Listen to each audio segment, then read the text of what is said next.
How to store your tape. Now, this mainly refers to the rigid sports tape, otherwise known as zinc oxide tape. And you will save a lot of money and waste less tape if you store it correctly.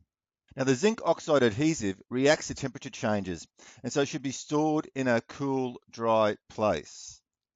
If you live in a warm to hot environment, then storing the tape in the car's glove box or in the boot isn't going to do much good for it.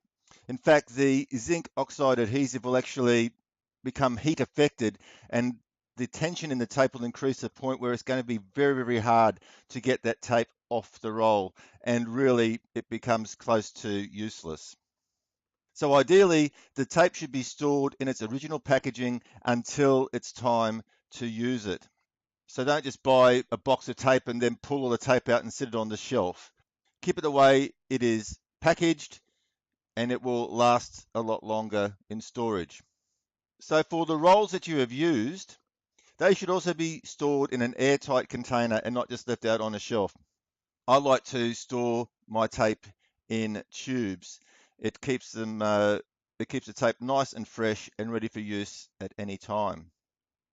I see this in club environments from local league up to elite, where a lot of tape is wasted simply because the tape is just thrown into a bag and then it just loses shape.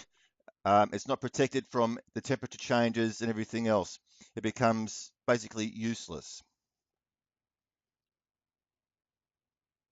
What you want to do is as we said before, is to store your tape in airtight containers, and this can be done very easily by getting little tubes that can store 3 to 4 rolls of tape, depending on the width of the tape.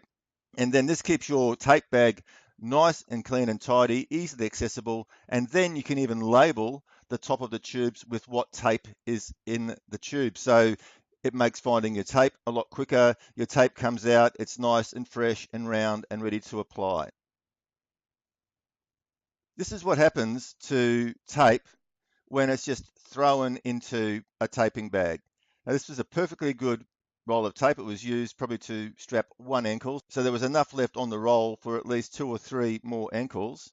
But it was just thrown into a bag. It's become all battered and knocked around. It's become heat affected and now is just basically useless. Now, which tape would you prefer to use?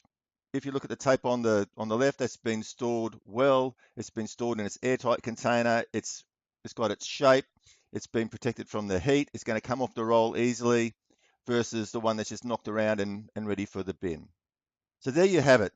You can save a lot of money and keep your tape costs down by storing your tape correctly.